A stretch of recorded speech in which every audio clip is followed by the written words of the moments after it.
Hi, is this Sean? This is Sean. Hey, it's Louise Post. How are you? I'm good. How are you? I'm fantastic. You have no idea how happy I am to have you on the phone. Oh, it's so nice. I'm very, very happy to be on the phone with you. I'm just going to throw it back to the 8 Arms to Hold You tour at the Electric Factory in Philly. Was one of my favorite concerts I've ever gone to. I ended up in front of you. I still remember, I believe, Shimmer Like a Girl was the encore, and some girl came up, bikini, dancing with you and Nina, and me and my buddy had so much fun at that show. Oh, my God, you were there for that. That's one of our favorite shows. And I believe there's like footage on like YouTube of the last song and you guys dancing around. Yep, totally. Yep. There definitely is. I can't believe you were there. I was there. I saw you like a few months before when you were opening up for Bush, and I've been a fan for a long time. So this isn't just a radio job that I got to do an interview. Like I'm legit a fan. I'm really touched by that. That is so cool. That was a great moment in time, and we had both of those shows were incredible, and I can't believe you were there. I was there at both of them, and well, I got a lot to talk about, but let's first talk about "But I Love You Without Mascara." I have the vinyl. I know recorded 97, 98, got shelved. Like, what took so long for that to come out to us? Well, I was out here in LA where I live now, and we were just taking a break for 𝘗𝘢𝘭𝘬𝘪𝘯𝘨 before we were playing a few more shows in December. And we had just been on that tour where you saw us. And I was just writing songs on the road and had some songs in my back pocket and kept writing. And I was here in LA. I was staying with my best friend, who, other than Nina, is my best friend. And she was the one who was dancing on stage with us that you saw. And so she's actually, I just thought, I just got to get in the studio. I just want to record some songs for demos for our next record. And I just was driven to do it because I had these songs that I've been writing. And so I booked some time here in LA, and Joe sang on the end. In fact, it was kind of a party of a celebrity party now that I think about it, because they are just my friends. But it was 𝘗𝘰𝘴𝘵 came by and Pat Smear came by, and we were all singing at the very end of the song, Complete Me. Everybody's singing the la la la's. And Joe says something about, I got to put my mascara on. I said, but I love you without mascara. And that's one of the last things that's said on the record. So I thought that was a good title. And I just decided, they were just in the vault. I had the guy who played drums on a couple of those songs kept saying to me, like, what about these songs? These, and I literally forgot about them for a while. And then he was really on me about it. And suddenly, last spring, it just seemed like the right time. I just thought, why not? Just give them our fans have heard nothing from us for so long. These are just sitting there, and I wrote them and recorded them, so I'll just put them out under my name, and because they didn't have a life on a 𝘗𝘀𝘭𝘬𝘪𝘯𝘨 record. Well, one of them became like a B-side or something. But yeah, so I just decided to put them out as just like saying hello. And in a way, it became like an interesting bridge to Sleepwalker because it was under my first thing I put out, just under my own name. Sleepwalker, I've been listening to a lot of it. I'll say this, Queen of the Pirates, killer. All these years, all messed up, just stand out to me. I keep going back to them all weekend, listening to them. But the whole record's really cool. It's a really cool vibe. It slows down. It speeds up. It should be really interesting to hear these songs live. But was it nerve-wracking? I mean, you did put out the Mascara vinyl, but was it nerve-wracking to put your name out there? Because it's always been 𝘲𝘀𝘀𝘀, but now it's Louise Post. Yeah, it's definitely different. Like, we just got the merch yesterday for the tour, and I'm looking at this merch, and I'm like, wait, this is wrong. It should be it's just my name. I feel so vulnerable, but it is just me. It's interesting. It's like it's a different experience, And it was definitely the right time for it. There was no acrimony or negativity. The band was just dormant, and there was kind of nothing I could do about it. Just nothing was kind of happening. And I kept writing songs. Once again, I just had to go in the studio. So this record came about that way. And I've put together a killer band, including the producer of the album. He's in the band, Matt Drennick. And Nicole Fiorentino, who played with me in 𝘗𝘀𝘭𝘬𝘪𝘯𝘨 original lineup, then went on to play with the Pumpkins for some time. She's playing bass and singing with me, and so it's really like a nice full circle with Nicole. And she's just an incredible musician, and the other two guys are just incredible players. I feel so lucky that I have this band with me. But right, it's my show, and it's different like that. And I'm ready. I'm as ready as one is ever going to be, or maybe as ready as I'm ever going to be. Still sort of in shock from the merch, which is cute, by the way. I got really cute merch. But it's so funny when you say I love those songs that you mentioned. Everybody has, like, interestingly about Sleepwalker, just like any record, people have their favorites, right? And so you were saying your favorites, and I'm like, all right, check, playing that, check. Not playing that.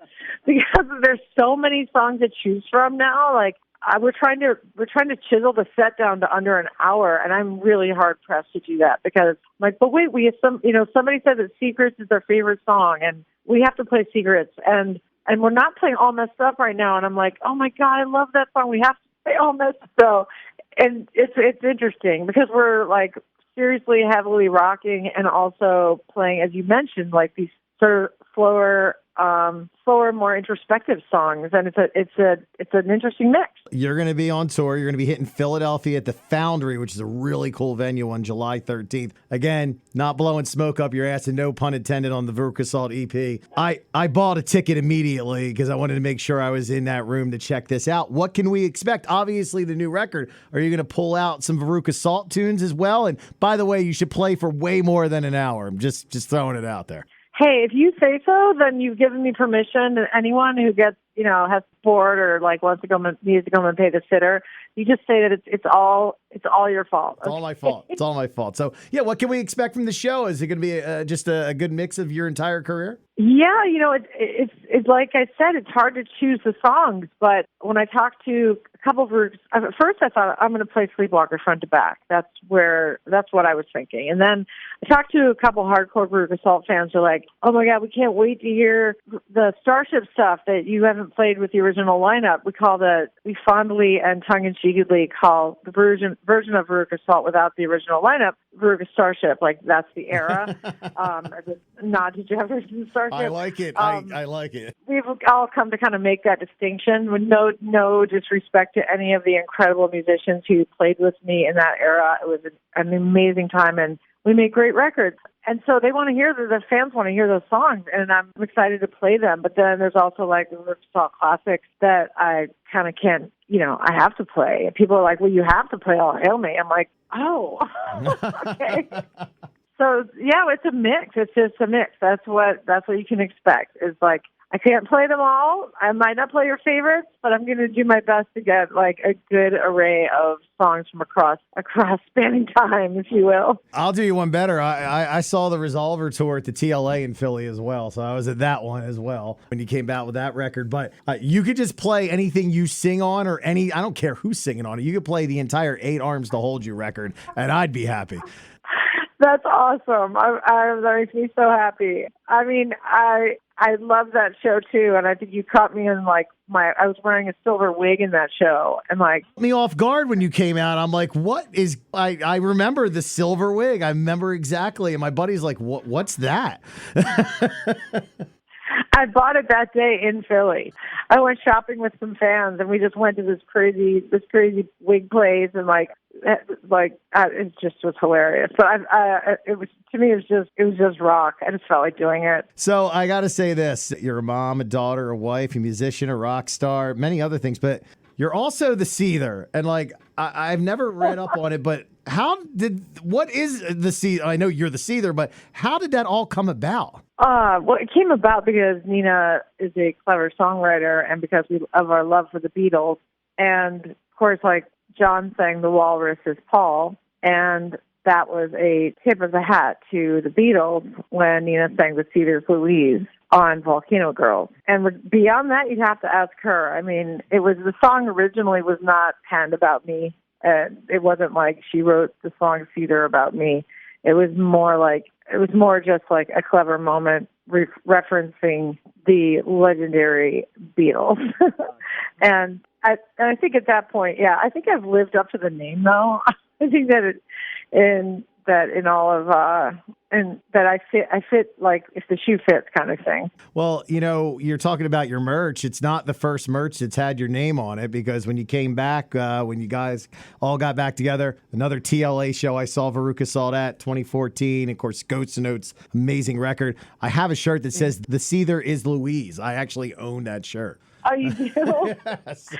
It's a good one. In fact, somebody just suggested that I do that one. I bring that one out for this tour, and I thought that would have been a good idea. Maybe I'll do it later on the next leg. Yeah, I've since that show, I've put a few lbs on. I probably need a bigger size now. So, well, we'll get your size for you. We'll update it. A couple more things on like Veruca Salt. Like, is there any future plans? I know you did the record, you did the tour. There hasn't been anything for the last 4 or 5 years. You obviously have Sleepwalker out. I know you guys are still all on good terms and everything. But any future plans? We don't have anything currently, but we're we'd love to get back in the studio and do some more recording, and that's definitely, it's just on the back burner at this very red hot moment, but definitely not out of the question. I think Nina's doing some recording on her own right now, and I'm not sure, how seriously. I'm pretty sure she's making a record, and we generally, the last time we spoke, which was not too long ago, she's like, yeah, I'm making a record. And we're both just doing separate things, but we'll come back together. We always do. And the band is still like, we're not active currently, but we'll be again. And that's really all I have. I mean, I'm excited about this album. I have a lot of material that will either go on the next Louise Post record or maybe make it onto Veruca Salt record, but I can't seem to stop songwriting, and this feels just really right now. It just feels like the right thing to do. And I guess that's why we're talking, because it is happening. And I just have to pinch myself, okay, I'm sort of catching up with it. Like you mentioned, I'm a mom, and I'm busy, with everything involving having a 13-year-old, and I have a doggy, and I love my domestic life, and I have a very big, busy life. So it's not like once upon a time, like all that was in my life was rehearsals. All that was in my life was just getting the rehearsal space, getting home, getting the studio, getting home, and just having, kicking it with the band. And now it's more like getting my kid to carpool and driving to the valley, which if you live in LA, you'll know that it's very far, for the day, and then getting to rehearsal, and then getting back to the valley, and then driving home, and then making sure that, we do a lot of ordering in right now, but I love to cook. So making sure the dinner is healthy, and there's a lot going on. There's always a lot going on. You're gonna go on tour. You're putting a record out, but you're raising a 13-year-old and managing basically a household. God bless you. Thank you. Yes, and I wouldn't have it any other way, because I feel so blessed. I feel like this is exactly for anyone who knows a Shutterbug, I'm right where I always dreamed I would be. So I'm going to tell everybody to go out there and get Sleepwalker. Came out on Friday. I'm loving it. I'm listening on repeat. A lot of good rock records. A lot of good records have been coming out over the last couple months. So I've been rotating. But for the last couple days, I've been listening to Sleepwalker. I'm looking forward to hearing those songs live. Interested to see what you're going to pick out from the Veruca Salt catalog when you're in Philly on July 13th. I will leave it with this. Not a question, but I knew kind of the story of Everlong and stuff, but I had no idea you actually sang on that song, by the way. Oh, yeah. Well, not a lot of people did. I did not know. I'm not listed on the record credits, so nobody knew. I had no idea, and I'm a huge Foos fan, huge Veruca Salt fan. I'm like, how did I not know this? And Veruca Salt, we know the name. We know where the name came from, but how did you come to name the band Veruca Salt? Well, it came from Charlie and the Chocolate Factory, and Nina and I were just leafing through various books that she had at her house, looking for a name casually, and that was one of the ones that popped out. We both loved the book and grew up with, loving Roald Dahl, and we both loved the book and loved the original movie, Willy Wonka and the Chocolate Factory. But we didn't choose it because of the character. We just chose it because the words sounded good together. It sounded good phonetically. And I liked the idea of the sonic assault of it. That was sort of my connection, like the assault inherent in Veruca Salt. I did not know at the time that Veruca Salt was very cleverly named the character, because she was an awful person. And and that Roald Dahl had named her that because it's actually, a verruca is actually a wart, and that's a medical term for a wart. And in England or in Ireland, you can buy, in Scotland and the UK, you can buy some big bags of verruca salt for your planter's wart, in case you're wondering. We didn't know that. We just thought it sounded good, and we didn't name ourselves for the character, but we kind of inhabited that character. We were very ambitious, and we were very demanding and precocious, and yeah, I mean, in a way, we kind of lived up to our name. I love the band. I love the solo record. I'm looking forward to July 13th in Philly.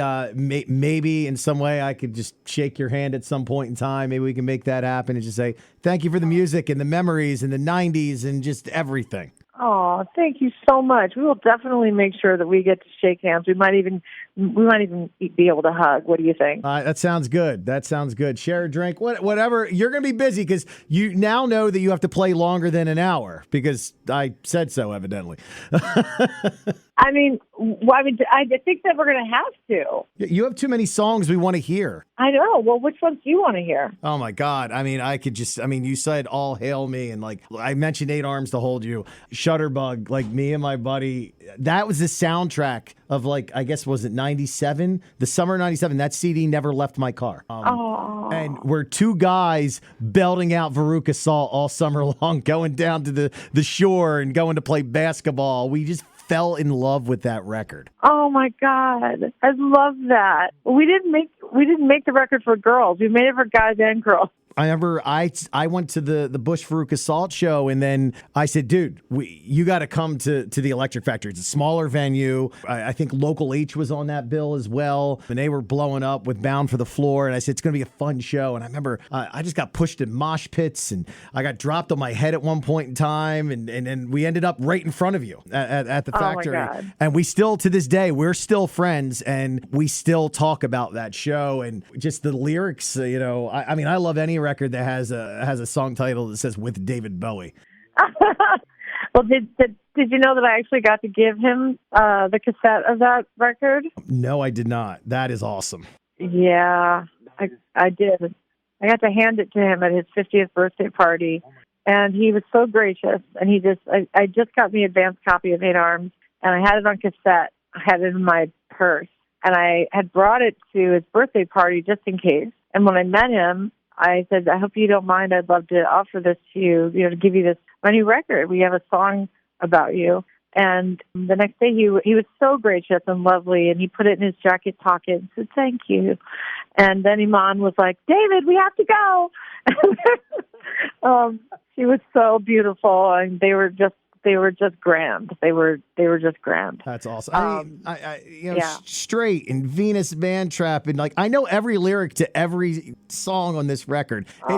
It's one of those records that I hold like if I take from the 90s, like there's just a handful of records that are like part of my DNA, and that Veruca Salt record is absolutely 100% one of them. Oh my God, that means so much to me. It's so nice to hear. I know that I have those records, so I know exactly what you're talking about. And I got you covered, man. Don't worry. There'll be some 8 Arms on there. Nice. Well, that's awesome. Well, I'm going to be there. I thank you for taking some time in your day to talk to me. I know you're planning tours. You got merch. You got a 13-year-old. You got to go cook dinner. You got a lot going on. So I appreciate your time. And it's my husband's birthday, so I'm going to make cake.